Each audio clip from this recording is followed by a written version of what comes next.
Hi everyone, welcome to मेरा physio, a pan India chain of physiotherapy clinics।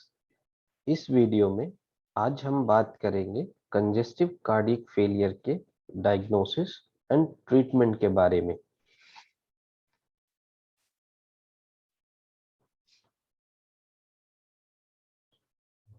पिछले दो videos में हमने बात किया कंजेस्टिव कार्डियक फेलियर के बेसिक डेफिनेशन के बारे में। फिर हमने बात किया कि हार्ट के चैम्बर्स, वॉल्व्स और हार्ट बीट के बारे में। अपने दूसरे वीडियो में हमने बात किया है कि हार्ट फेलियर की कॉजेस क्या हो सकते हैं। साथ ही हमने ये भी बात किया कि हार्ट फेलियर के साइन एंड सिम्टम्स क्या होते हैं, उसके कॉम्प्लिकेशंस क्या हो सकते हैं और उन कॉम्प्लिकेशंस या बेसिक हार्ट फेलियर को प्रिवेंट कैसे किया जा सकता है। आज हम बात करते हैं हार्ट फेलियर के डायग्नोसिस के बारे में। जब भी कोई पेशेंट हार्ट का डॉक्टर के पास विजिट करता है तो डॉक्टर उसके सबसे पहले मेडिकल हिस्ट्री लेते हैं। ये हिस्ट्री बहुत ही डिटेल्ड होती है। उसके पूरे साइन एंड सिम्टम्स को रिव्यू किया जाता है। एक और पर्सनल एग्जामिनेशन भी किया जाता है। एग्जामिनेशन में लंग्स के साउंड सुने जाते हैं, कोई कंजेशन तो नहीं है या मरमर साउंड तो नहीं है। हार्ट बीट चेक की जाती है, बीपी चेक किया जाता है। उसी के साथ साथ कुछ और टेस्ट्स भी किए जाते हैं। अगर पेशेंट का बॉडी वेट ज़्यादा है, हाई बीपी है या पहले ही कोई हार्ट से रिलेटेड डिजीज रही हो या डायबिटिक हो पेशेंट या पहले प्री डायबिटिक में रहा हो, अब डायबिटिक हो गया हो, तो वो इन सब की हिस्ट्री लेता है कि आप इनमें से किसी एक रिस्क फैक्टर्स में तो नहीं है। उसके बाद डॉक्टर एग्जामिनेशन करते हैं नेक में, एब्डोमेन में और लेग में। नेक, एब्डोमेन और लेग के एग्जामिनेशन के पीछे कारण ये है कि वो चेक करते हैं कि वहां कोई फ्लूइड बिल्डअप तो नहीं हुआ है। फिजिकल एग्जामिनेशन के बाद डॉक्टर कुछ टेस्ट्स करते हैं। सबसे पहला टेस्ट होता है ब्लड टेस्ट, जिससे कुछ बेसिक साइंस पता चल जाती है। इसमें सीबीसी होगा, ईएसआर होगा और काफी सारे विटामिन, मिनरल सब टेस्ट किए जाएंगे। एबीजी टेस्ट होगा जिसमें arterial blood gases, metabolic failure तो नहीं है, कोई और रिस्क फैक्टर्स के कारण तो नहीं बढ़ रहा है, जिसमें लिपिड प्रोफाइल, रीनल प्रोफाइल सब चीज इंक्लूडेड होंगे। ब्लड टेस्ट चेक करवाने के बाद पेशेंट को एडवाइस किया जाता है कि वो अपना एक चेस्ट एक्सरे करवाए। एक्सरे इमेजेस से लंग्स और हार्ट की कंडीशन पता चल जाती है। उसमें पता चल जाता है कि लंग्स में कोई कंसोलिडेशन तो नहीं है, कोई कंजेशन तो नहीं है। अगर कंसोलिडेशन है तो वहां पे लंग्स उतने पार्ट में वाइट शो होने लगता है। चेस्ट एक्सरे के बाद पेशेंट को ईसीजी के लिए बोला जाता है। ईसीजी एक बहुत ही क्विक एंड पेनलेस मेथड होती है हार्ट के एग्जामिनेशन के लिए, जिसमें इलेक्ट्रिकल सिग्नल्स को यूज किया जाता है हमारे हार्ट बीट के टाइमिंग और लेंथ को चेक करने के लिए। यानी एक हार्ट बीट से दूसरे हार्ट बीट के बीच में जो टाइमिंग है और उस बीच का जो लेंथ है उसे चेक किया जाता है ईसीजी से। इससे बहुत ही क्विक रिजल्ट्स मिल जाते हैं। ये फोटो हम देख पा रहे हैं एक चेस्ट एक्सरे की।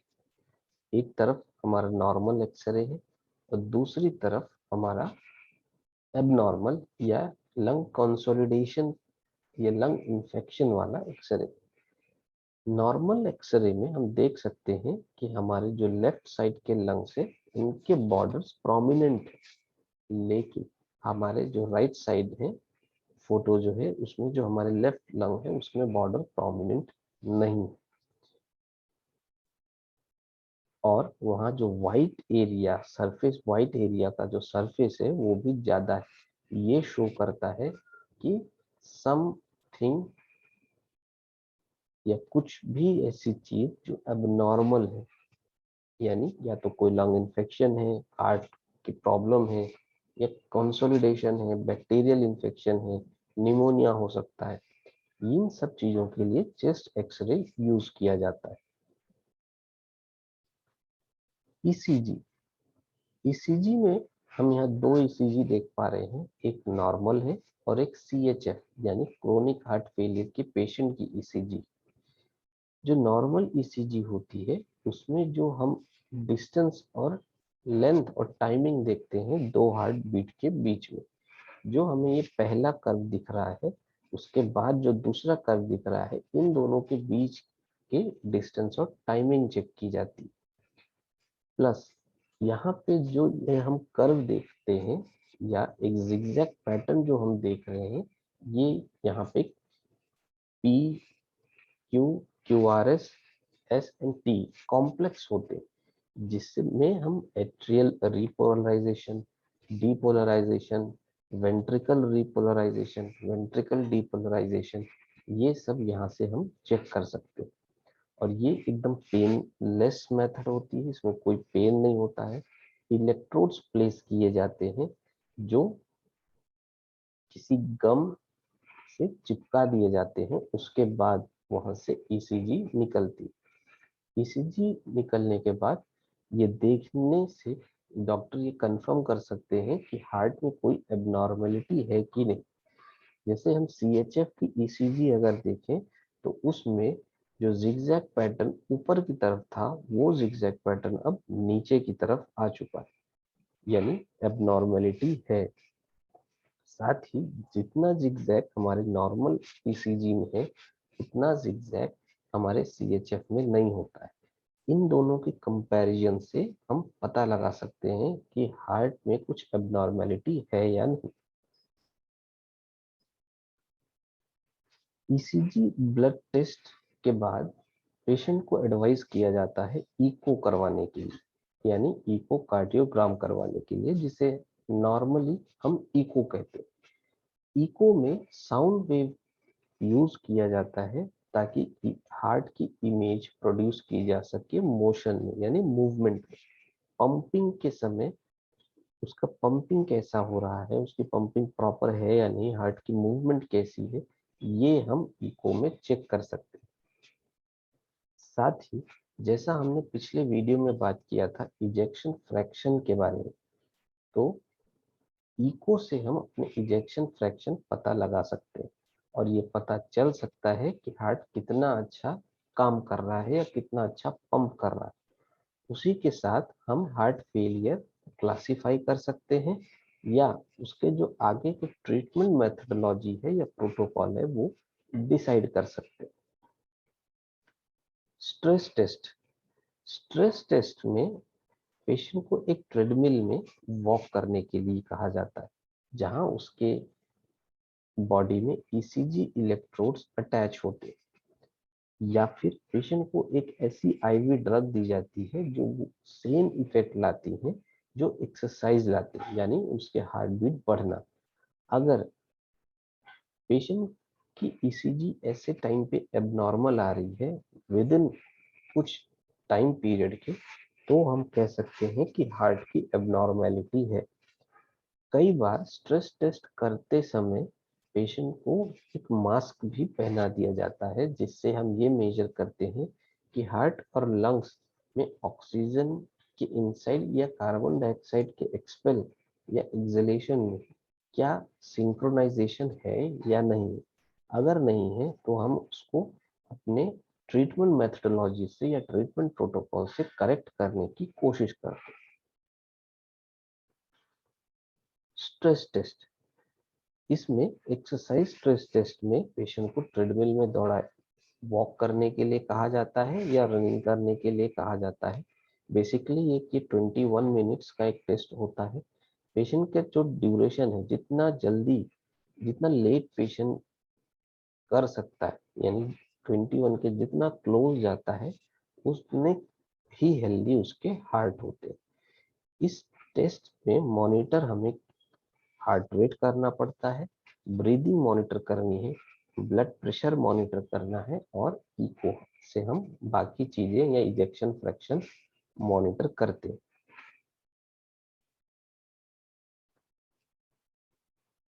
कार्डियक कंप्यूटराइज्ड टोमोग्राफी या CT scan.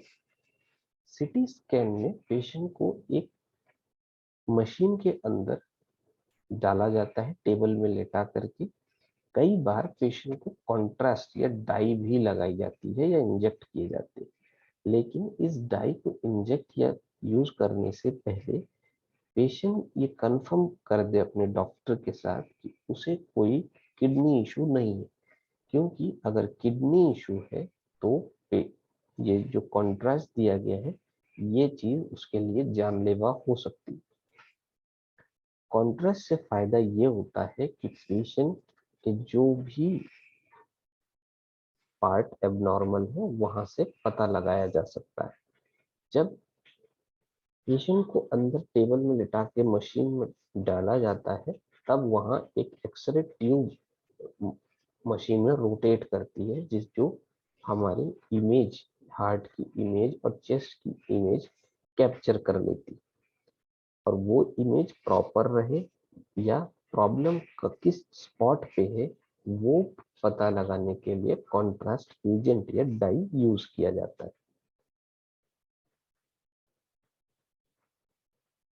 MRI.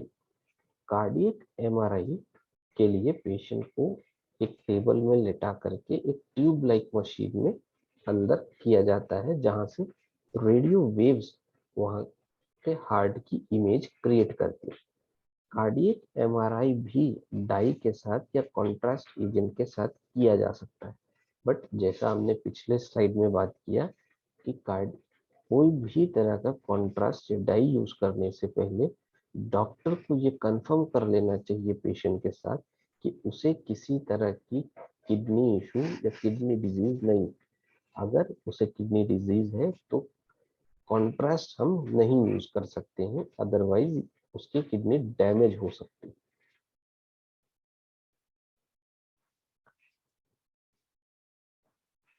Coronary angiogram.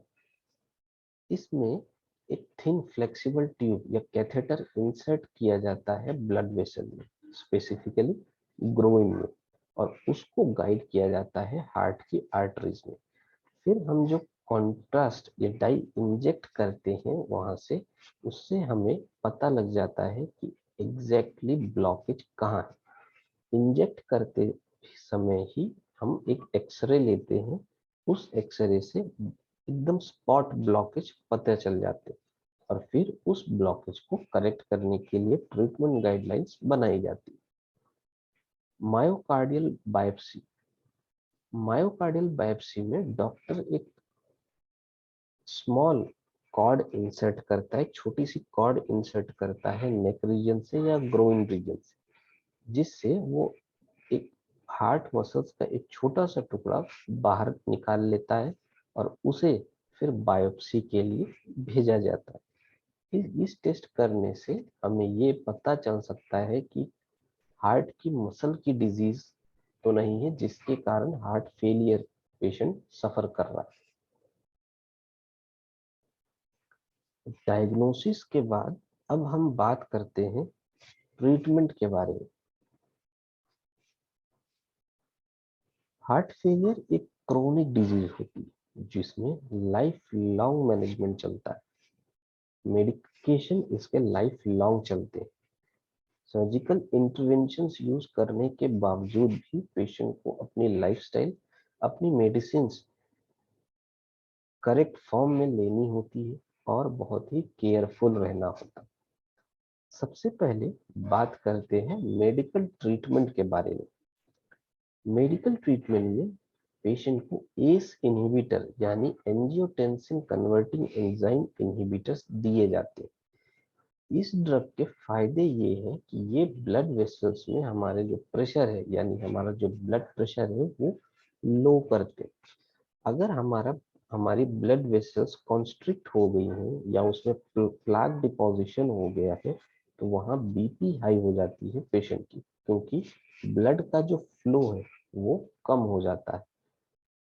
लेकिन अगर हम एस इनहिबिटर ड्रग दे दें पेशेंट को, तो ऐसे में जो बीपी है पेशेंट की वो लो होगी।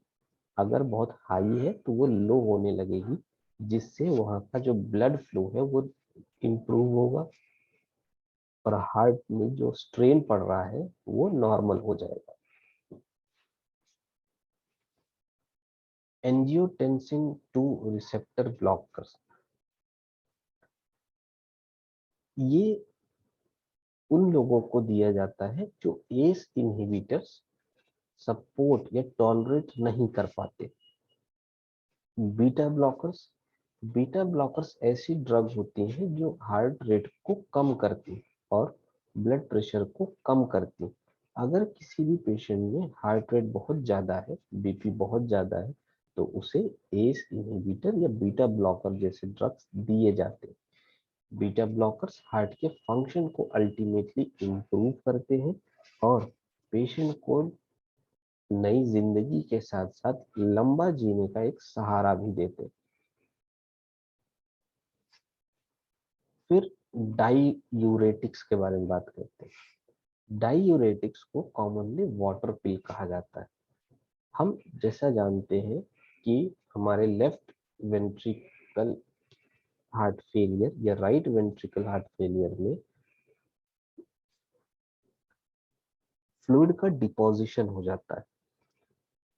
लेकिन अगर कोई पेशेंट डायूरेटिक ड्रग यूज कर रहा है तो उसके बॉडी में फ्लूइड डिपोजिशन नहीं हो पाता है, क्योंकि डायूरेटिक्स की टेबलेट लेने वाले जो पेशेंट होते हैं उन्हें यूरिनेशन के लिए बार बार जाना पड़ता है, और यूरिनेशन से आपके जो पोटेशियम और मैग्नीशियम होते हैं वो भी कम होते हैं। डायूरेटिक के ये साइड इफेक्ट है कि पोटेशियम और मैग्नीशियम भी कम होंगे, लेकिन उसको दूसरे सप्लीमेंट्स के थ्रू फुलफिल किया जा सकता है। इसीलिए अगर किसी भी पेशेंट को डायूरेटिक्स दिया गया है तो उसके बॉडी का पोटेशियम और मैग्नीशियम मॉनिटर करना बहुत जरूरी है। जैसे जैसे फ्लूइड बाहर निकलता है, पेशेंट्स यूरिनेट करते हैं, तो जो फ्लूइड का डिपोजिशन होता है वो कम से कम होता है। आइनोट्रॉप्स, ये मेडिकेशंस आईवी के द्वारा पेशेंट को दी जाती है जो सीवियर हार्ट फेलियर के पेशेंट होते हैं हॉस्पिटल में। आइनोट्रॉप्स पेशेंट को हेल्प करती है कि उसका हार्ट ज्यादा से ज्यादा ब्लड पंप करे और जो ब्लड प्रेशर है वो मेंटेन रहे।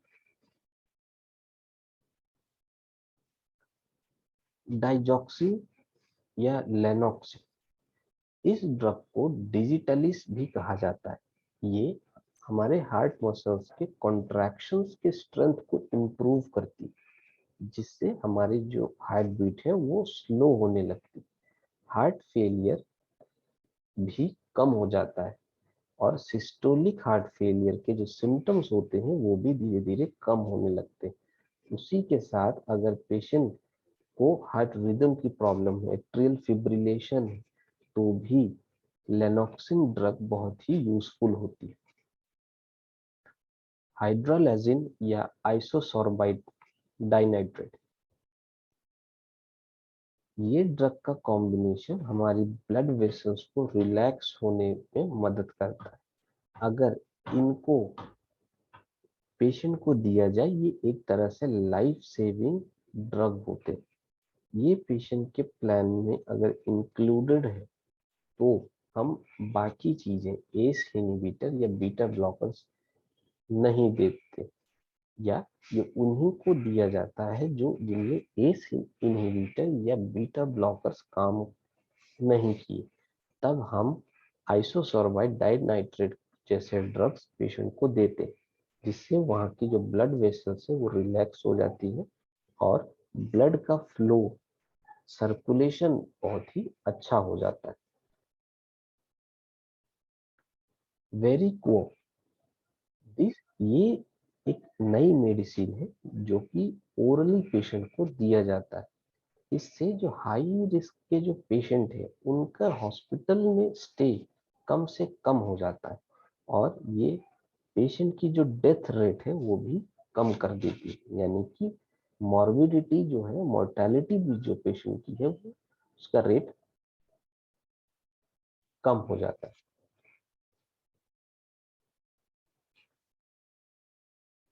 मेडिकल ट्रीटमेंट के बाद अब हम बात करते हैं सर्जिकल ट्रीटमेंट के बारे में, कि कौन कौन सी ऐसी सर्जरीज हैं जिन्हें हम यूज कर सकते हैं हार्ट पेशेंट के कंडीशन को इम्प्रूव करने के लिए।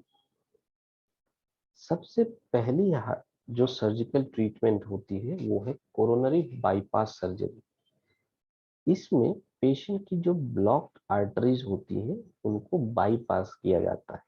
मतलब कि एक हेल्दी वेसल को ग्राफ्ट किया जाता है दूसरे साइड से। ये साइड मेनली लेग, आर्म या चेस्ट लेग से लिए जाते हैं। सिफेनस वेन सबसे ज्यादा यूज होती है, जो हमारे लेग में होती है, सबसे ज्यादा यूज होती है ब्लॉकेज के बाईपास सर्जरी में। अगर हार्ट के ऊपर या नीचे कनेक्ट कर दिया जाए इनको, जो भी आर्टरी ब्लॉक है उसके ऊपर या नीचे कनेक्ट कर दिया जाए, तो इससे वहाँ के जो ब्लड फ्लो है वो भी इम्प्रूव होने लगते हैं, साथ साथ हार्ट की मसल्स भी स्ट्रेंथन होने लगती हैं। दूसरा सर्जिकल इंटरवेंशन है हार्ट वॉल्व रिपेयर या रिप्लेसमेंट। अगर किसी का हार्ट वॉल्व फॉल्टी है या रिपेयरिंग नहीं हो पा रही है, तो डॉक्टर ऐसे में रिप्लेसमेंट की तरफ भी जाते हैं, या रिपेयरिंग पॉसिबल है तो उसको रिपेयर किया जाता है।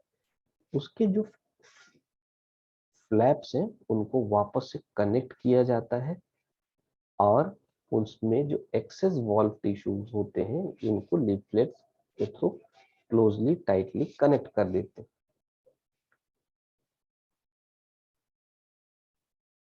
इस रिपेयरिंग में कई बार ऐसा भी करना होता है कि जो टाइटनिंग या रिप्लेसिंग हम करते हैं वो रिंग के अराउंड कई बार हमें करनी पड़ती है, या रिंग में करनी पड़ती है वॉल्व के अराउंड। हार्ट वॉल्व रिपेयर या रिप्लेसमेंट ओपन हार्ट सर्जरी के द्वारा किया जा सकता है। एक मिनिमली इन्वेसिव सर्जरी या कैथेटर से भी किया जा सकता है, जिसे हम कार्डियक कैथेटराइजेशन कहते हैं। हार्ट वॉल्व रिपेयर और रिप्लेसमेंट, इस पिक में हम देख पा रहे हैं कि एओर्टिक वॉल्व में, पल्मोनरी वॉल्व में हमारे चारों वॉल्व में, माइट्रल एंड ट्राइकास्पिड, एक नॉर्मल हार्ट में। लेकिन जब एक normal valve, normal mitral valve की हम फोटो देखते हैं या इमेज देखते हैं, तो हम देखते हैं वो वॉल्व टाइट होते हैं, जो सिर्फ यूनी डायरेक्शनल मूवमेंट में अलाउ करते हैं। लेकिन एक डैमेज्ड वॉल्व में आप देख सकते हैं कि एक फ्लैप उसका बाहर आता है। जिस फ्लैप को रिपेयर किया जाता है वहां वापस से उसे टाइटन किया जाता है, या फिर वॉल्व ही पूरा रिप्लेस किया जाता है। आईसीडी, इम्प्लांटेबल कार्डियोवर्टर डिफिब्रिलेटर्स, ये एक तरह से पेस मेकर जैसी डिवाइस होती है। ये उनमें होती है, यूज की जाती है जिनमें कॉम्प्लिकेशंस को प्रिवेंट किया जा सके हार्ट फेलियर के। ये कोई एक ट्रीटमेंट नहीं होते, ये एक मैनेजिंग क्राइटेरिया होती है, या एक मैनेजमेंट का प्रोसेस होता है, जिसमें एक आईसीडी डिवाइस इम्प्लांट की जाती है हमारे चेस्ट के स्किन के अंदर, जो हमारे वेन्स और हार्ट से कनेक्ट रहती हैं वायर के थ्रू। आईसीडी मॉनिटर करती है हार्ट के रिदम। अगर कभी हार्ट बीट बहुत ज्यादा हो रही है या हार्ट बीट स्टॉप हो रही है, तो आईसीडी डिवाइस क्या करते हैं कि हार्ट को पेस देते हैं, हार्ट को सपोर्ट करते हैं, जिससे वो नॉर्मल रिदम पे आ जाए। और आईसीडी एक पेस मेकर की तरह हार्ट की स्पीड अप, हार्ट के जो बीटिंग है उसको स्पीड अप भी कर सकते हैं अगर वो स्लो हो रही। इस पिक्चर में हम देख सकते हैं आईसीडी डिवाइस जो कि इंजेक्ट की गई है और वायर के थ्रू, इलेक्ट्रोड्स के थ्रू वो कनेक्ट किया गया है हार्ट की आर्टरीज से, जो कि हमारे सपोर्ट कर सकते हैं जब हार्ट बहुत ही लो बीट कर रहा है या बीट करना बंद कर चुका है। ये सेम एज पेसमेकर डिवाइस भी होते हैं। सीआरटी यानी कार्डियक रीसिंक्रोनाइजेशन थेरेपी, इसी को बाईवेंट्रिकुलर पेसिंग भी कहते हैं। सीआरटी एक ऐसा ट्रीटमेंट होता है जिनमें हार्ट फेलियर का मेन कारण जो हमारे लोअर हार्ट चैम्बर यानी वेंट्रिकल्स है उनके प्रॉपर सिंक पंपिंग से, यानी हार्ट फेलियर इसलिए हुआ क्योंकि जो लोअर हार्ट चैम्बर से वो उनमें प्रॉपर सिंकिंग नहीं है और पंपिंग भी नहीं है, वो एक साथ नहीं पंप कर रहे। तब ऐसे पेशेंट्स में सीआरटी या कार्डियक रीसिंक्रोनाइजेशन थेरेपी का यूज किया जाता है, जिससे इलेक्ट्रिकल सिग्नल्स भेजे जाते हैं वेंट्रिकल्स में। ये सिग्नल्स ट्रिगर करते हैं वेंट्रिकल्स को और ज्यादा कॉन्ट्रैक्ट करने के लिए और कोऑर्डिनेशन के साथ कॉन्ट्रैक्ट करने के लिए। सीआरटी को आईसीडी के साथ भी यूज किया जा सकता है। जैसे जैसे ट्रिगर कॉन्ट्रैक्शन के ट्रिगर जाते हैं तो वहां की जो पंपिंग होती है ब्लड की वो इम्प्रूव होने लगती है।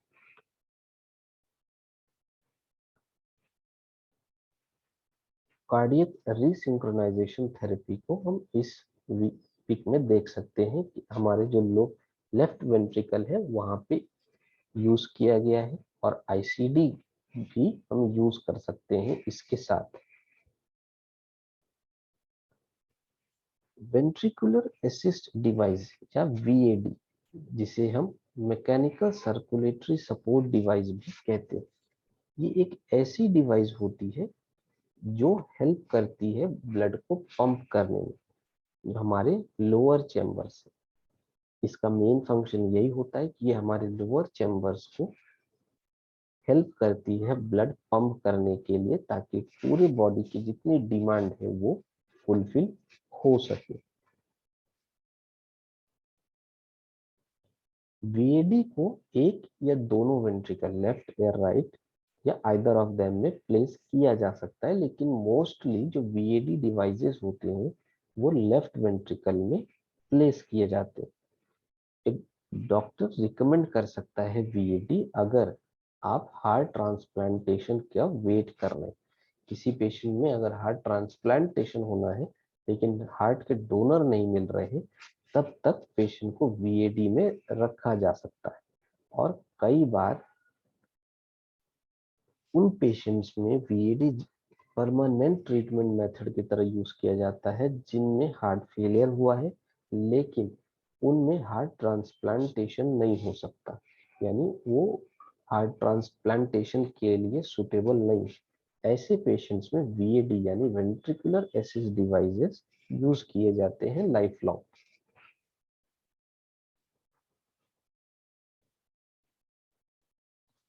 ये पिक में हम देख सकते हैं कि कैसे वेंट्रिकल्स में हमारे डिवाइस लगे हैं जिससे वहां पे पंपिंग इफेक्ट वहां का इम्प्रूव हो सके और ब्लड पूरी बॉडी में जा सके, सो दैट पूरी बॉडी की जो मेटाबॉलिक नीड्स है, जो ब्लड की रिक्वायरमेंट है, वो फुलफिल हो सके।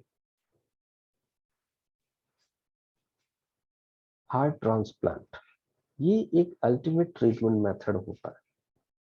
कुछ लोगों को अगर मेडिकेशंस काम नहीं कर रही हैं, सर्जरी नहीं काम कर रहे, तब पेशेंट को हार्ट ट्रांसप्लांट के लिए एडवाइस किया जाता है।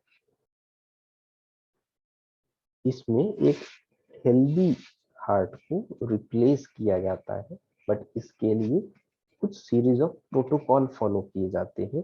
पेशेंट का एग्जामिनेशन होता है, डोनर का एग्जामिनेशन होता है, डोनर ब्रेन डेड होना चाहिए तभी हार्ट का ट्रांसप्लांट किया जा सकता है, और डोनर के फैमिलीज को कुछ इश्यूज नहीं होने चाहिए। साथ ही हार्ट ट्रांसप्लांटेशन के बाद बहुत ही क्लोज ऑब्जर्वेशन में रखा जाता है पेशेंट को, सो दैट वहाँ कोई इम्यूनोलॉजिकल रिस्पॉन्स अगर बॉडी का आ रहा है तो उस चीजों से पेशेंट की बॉडी अगर डील कर रही है तो उन चीजों को भी हैंडल किया जा सके।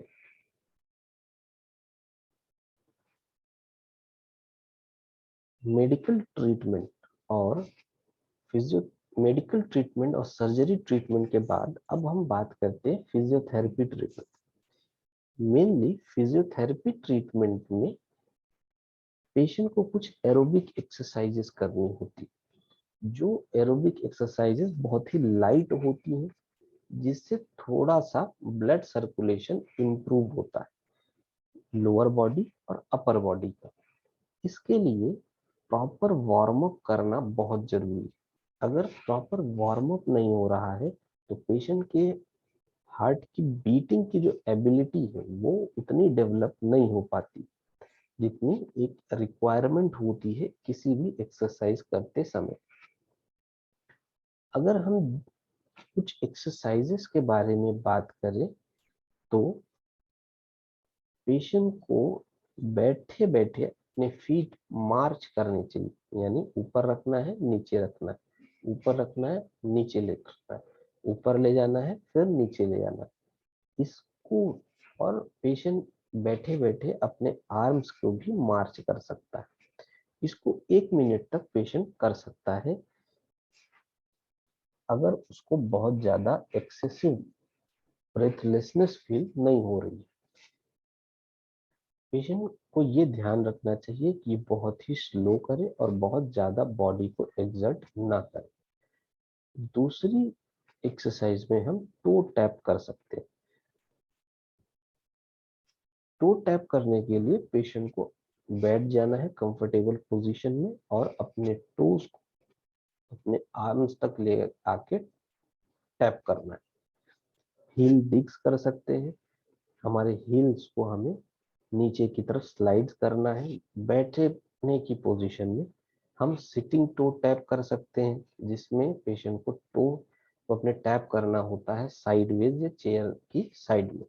इसी के साथ आर्म्स की भी एक्सरसाइज की जा सकती है, आर्म्स के मूवमेंट यूज किए जा सकते हैं, लेकिन पेशेंट को ये ध्यान रखना है कि वो अपने बॉडी को ओवर एक्सर्ट ना करे और साथ ही पेशेंट को ये भी ध्यान रखना है कि ओवर एक्सर्शन के साथ उसको ब्रीदलेसनेस फील ना हो।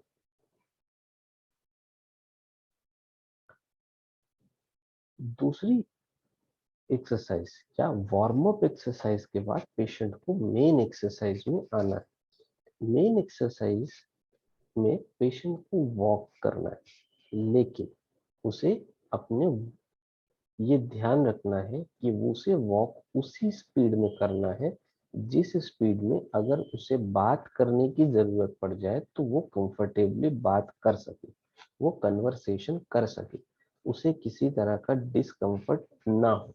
इसे हम वॉक टेस्ट कहते हैं, जिसमें हम पेशेंट को ये बोलते हैं कि आप ऐसी स्पीड में चलिए कि जिसमें हम अगर बात करना चाहे कोई आपसे तो वो आपसे कंफर्टेबली बात कर सके, आपको सांस न फूले, कोई ब्रेथलेसनेस ना हो, कोई बहुत ज्यादा आपको एक्सर्शन ना हो।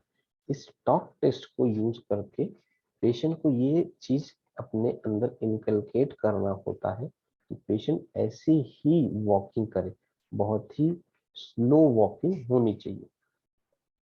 वॉकिंग के बाद पेशेंट ये भी यूज कर सकते हैं कि उसके जो फीट है उनको मूवमेंट कराया जा सकता है, थेरा बैंड के यूज से उसको एक्सटेंड करना और फिर उसके बाद उसको रिलीज करना। इस मेथड को यूज करके वहाँ लोअर बॉडी की भी एक्सरसाइज की जा सकती है। इसमें अगर कोई फ्लूइड डिपोजिशन होने वाला है तो फ्लूइड डिपोजिशन नहीं हो पाता, क्योंकि बॉडी के मूवमेंट के कारण वहाँ का जो सर्कुलेशन है वो अच्छा मेंटेन रहता है।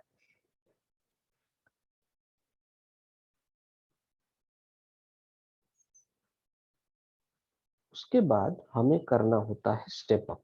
इसके लिए हमारे पास एक स्टेपर होना चाहिए, या तो हमारे जो घर में नॉर्मल जो सीढ़ियां हैं हम उनमें कर सकते हैं। स्टेप अप के लिए पहले एक पैर स्टेपर पे रखें और दूसरा पैर नीचे जमीन पे, फिर अल्टरनेट इसको रिपीट करें। दूसरे पैर को स्टेपर पे रखें, फिर एक पैर को जमीन में रखें। इस तरीके से हमें अल्टरनेट रिपीट करना है। लेकिन पेशेंट को ब्रीदिंग का ध्यान रखना है कि उसे ब्रीदलेसनेस ना हो। अगर ब्रीदलेसनेस होती है तो उसके हार्ट में बहुत ज्यादा लोड आ सकता है, और क्योंकि हार्ट फंक्शनिंग प्रॉपर नहीं है, वहां से बीट्स प्रॉपर नहीं है, तो ऐसे केसेस में वो हार्ट फेलियर या अटैक जैसे चांसेस बढ़ जाते हैं। इसलिए पेशेंट को ऐसी ही स्पीड में करना है जिस स्पीड में अगर उससे कोई बात करना चाहे तो बहुत ही कंफर्टेबली बात कर सकता है। पेशेंट को 2 एक्सरसाइजेस के बीच में अच्छा रेस्ट लेना है। कम से कम 2 से 3 मिनट का रेस्ट लेना है, और जो रेपिटेशंस है वो भी कम से कम ही रखने हैं। उसके बाद हमें एक्सरसाइज करनी है सिट टू स्टैंड की, जिसमें एक तरह से ये चेयर स्क्वाट्स भी हो जाता है।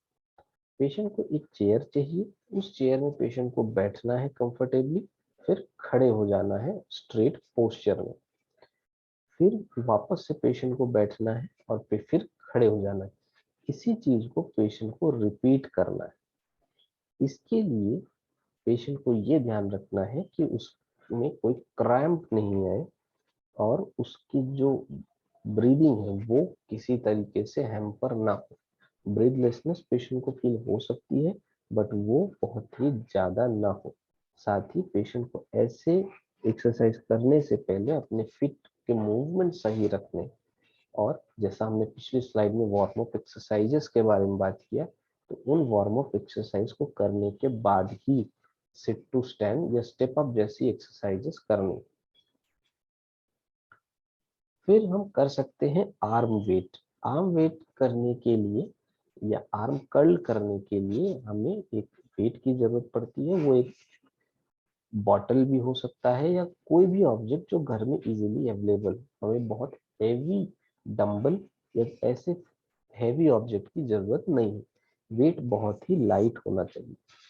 जब हम इस वेट को लेके आर्म कर्ल करेंगे तो उसके साथ अगर हम कोशिश कर सकें तो हमारे फीट भी मूवमेंट होते रहे। फीट मूवमेंट के साथ हम ये एक फुल बॉडी कार्डियो एक्सरसाइज हो जाती है। लेकिन इस एक्सरसाइज को करते समय भी पेशेंट को ये ध्यान रखना है कि वो अपनी बॉडी को ओवर एग्जर्ट ना करे, और साथ ही पेशेंट को ये भी ध्यान रखना है कि वो प्रॉपरली बात कर पाए इस एक्सरसाइज को करने से पहले या करने के दौरान। अगर पेशेंट ऐसा नहीं कर रहा है, पेशेंट बात करने में सक्षम नहीं है, तो इसका मतलब है कि वो पर्टिकुलर इंटेंसिटी या उतने पर्टिकुलर रेपिटेशंस पेशेंट के लिए सुटेबल नहीं।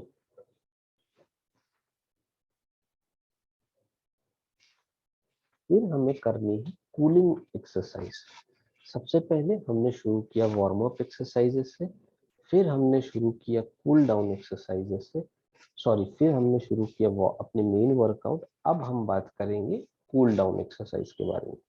कूल डाउन एक्सरसाइजेस के लिए हम अपनी जो वार्म अप एक्सरसाइजेस है वो भी कर सकते हैं, बट हमें ये ध्यान रखना है कि कूल डाउन एक्सरसाइजेस एक स्टैटिक स्ट्रेच टाइप की एक्सरसाइजेस होनी चाहिए, जिसमें हम अपने चेस्ट को स्ट्रेच करेंगे, अपने लेग्स को स्ट्रेच करेंगे, डीप ब्रीदिंग एक्सरसाइजेस करेंगे, हम अपने टो को टैप करेंगे, हिल डिग्स करेंगे, सिटिंग टो टैप कर सकते हैं, बैठे बैठे हम अपने हील को रेज कर सकते हैं जिसे हील रेजेस कहा जाता है।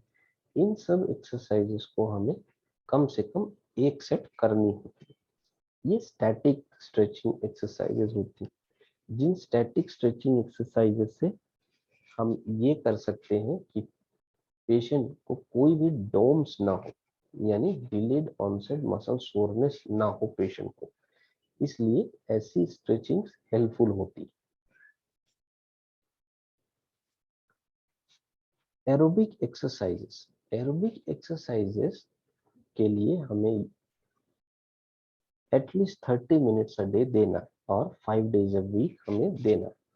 इसमें हम स्टार्टिंग कर सकते हैं एक बहुत ही स्लो वॉक से या कोई भी cardio based aerobic based exercise से। धीरे धीरे हम इसको इंक्रीज कर सकते हैं। इंक्रीज करने के लिए ट्रेडमिल भी यूज किया जा सकता है या ट्रेडमिल टेस्ट किया जा सकता है कि पेशेंट और ज्यादा कार्डियोवास्कुलर एक्टिविटीज करने के लिए सुटेबल है कि नहीं। उसमें पेशेंट का कार्डियक आउटपुट चेक किया जाता है, जिससे ये पता चल जाता है कि पेशेंट के हार्ट कितने अच्छे फंक्शन कर रहे हैं। एरोबिक एक्सरसाइजेस करने से टाइप 2 डायबिटीज का रिस्क भी कम हो जाता है और डायबिटीज बहुत ही अच्छी मेंटेन रहती है अगर जो ब्लड ग्लूकोज है वो कंट्रोल में। एरोबिक एक्सरसाइजेस के कुछ एग्जांपल अगर हम देखें तो ब्रिस्क वॉकिंग, स्लो रनिंग या जॉगिंग, स्विमिंग, साइकिलिंग, टेनिस खेलना, जंपिंग रोप या स्किपिंग रोप करना। इन सब एक्सरसाइजेस से हार्ट की जो पंपिंग होती है वो अच्छी होती है। लेकिन इन सब एक्सरसाइजेस को हम अपने डॉक्टर के रिकमेंडेशन के बाद ही करें और इसे कम से कम 150 मिनट्स पर वीक करना है। इसे बहुत हाई इंटेंसिटी नहीं लेके जाना है, एक मॉडरेट इंटेंसिटी में ही रखना है। और ये ध्यान रखना है कि कभी भी अगर किसी भी एक्सरसाइज को करते वक्त डिस्कम्फर्ट फील हो, बहुत ज्यादा ब्रेथलेसनेस फील हो, चेस्ट में पेन स्टार्ट हो जाए, तो उस एक्सरसाइज को उसी पर्टिकुलर टाइम पे स्टॉप कर देना है और रिलैक्स करना है। जैसे जैसे हम एक्सरसाइज करते हैं तो कई बार ये कुछ सिम्टम्स ऐसे भी आते हैं जो नॉर्मल नहीं होते। जैसे अगर हम एक्सरसाइज कर रहे हैं और हमें बहुत एक्सेसिव शॉर्टनेस हो रही है ब्रीथ की, हमें चक्कर जैसा लग रहा है, हमें हमारा जो सिर है वो लाइट लग रहा है, वीकनेस लग रहा है, डिजीनेस लग रही है, तो ऐसे हमें सबसे पहले तो एक नियर बाई एरिया में बैठ जाना है, अपने फीट को आराम से रेस्ट करवाना है और जो भी डॉक्टर हैं उन्हें इमरजेंसी में कॉल करना है। अगर हमें ऐसा फील होता है कि हमारी हार्ट बीट यानी हमारी धड़कन बहुत ज्यादा तेज हो रही है, तो हमें बैठ जाना है, उस एक्सरसाइज को स्टॉप करना है और स्टॉप करने के बाद हमें रिलैक्स हो जाना है। रिलैक्स होने के बाद अगर हमारी हार्ट बीट फिर भी 120 या 150 बीट्स पर मिनट से ज्यादा है, तो हमें इमीडिएट डॉक्टर को कॉल करना है। अगर किसी भी तरह का पेन है, आर्म पेन है, चेस्ट पेन है या बॉडी में कहीं पे भी पेन है, शोल्डर पेन है कोई तरह का, तो हमें ऐसी एक्सरसाइजेस नहीं करनी। हमें वेट करना है कि वो पेन जब सबसाइड हो जाए तब ही हम एक्सरसाइजेस को स्टार्ट करें। एक्सरसाइज करने के बेनिफिट्स। रेगुलर एक्सरसाइज या रेगुलर एरोबिक एक्सरसाइजेस करने से बेनिफिट ये मिलता है हमें कि हमारी जो हार्ट और कार्डियोवैस्कुलर सिस्टम होते हैं वो स्ट्रांग हो जाते हैं। इससे हमारे जो हार्ट डिजीज होने की जो रिस्क है वो कम हो जाती है, क्योंकि हमारे जो डायबिटीज होने का रिस्क या ब्लड प्रेशर हाइपरटेंशन होने का जो रिस्क है वो भी कम हो जाता है। जैसा हमने अपने पहले वीडियो में बात किया था कि कई बार ओबेसिटी रीजन होती है हार्ट डिजीजेस डेवलप करने की। तो अगर हम regular exercise aerobic exercise at least 5 days in a week और 30 मिनट्स डेली यानी 150 मिनट्स इन अ वीक हम देते हैं, अपनी बॉडी से एक्सरसाइज करते हैं, तब एक हेल्दी वेट भी हम मेंटेन कर सकते हैं। इनसे एरोबिक एक्सरसाइजेस करने से हमारे बॉडी की जो ऑक्सीजनेशन है वो भी बढ़ती है और हमारा जो सर्कुलेशन है वो भी इम्प्रूव होता है और हमें स्ट्रेस फाइट करने में भी हेल्प मिलती है। जैसे जैसे हमारी एक्सरसाइज करने की हैबिट होती बढ़ती है तो हमारे बॉडी से हैप्पी हॉर्मोन्स भी रिलीज होने लगते हैं, जिन्हें हम एंडोर्फिन कहते हैं। वो एंडोर्फिन्स हमें एक अच्छी स्लीप देने में और स्ट्रेस को मैनेज करने में हेल्प करती है।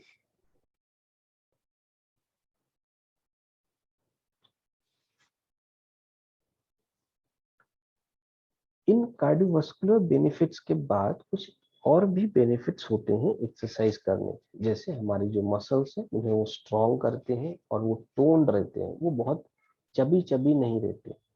हमारे बॉडी का जो बैलेंस है और फ्लेक्सिबिलिटी वो भी इम्प्रूव होता है।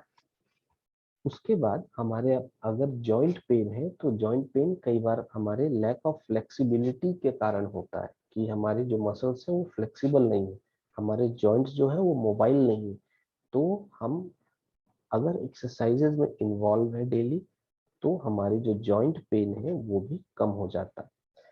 अगर हम अच्छी एक्सरसाइज कर रहे हैं और अच्छी डाइट फॉलो कर रहे हैं तो इससे हमारे बोन्स भी स्ट्रांग होते हैं और बॉडी का जो फैट परसेंटेज है वो भी घटने लगता है।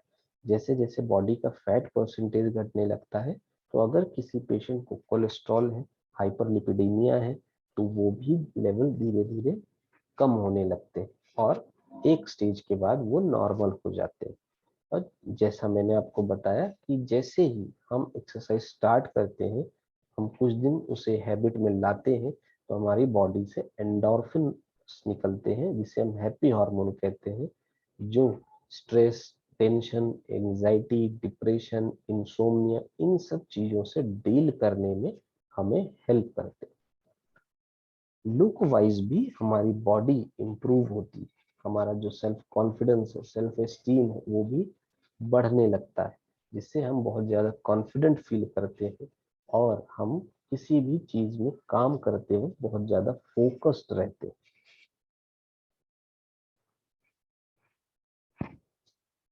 मैं उम्मीद करता हूँ कि मेरा फिजियो द्वारा दिया गया कंजेस्टिव कार्डियक फेलियर पर ये सेशन आपको पसंद आया होगा और आपको हेल्दी रहने में मदद करेगा।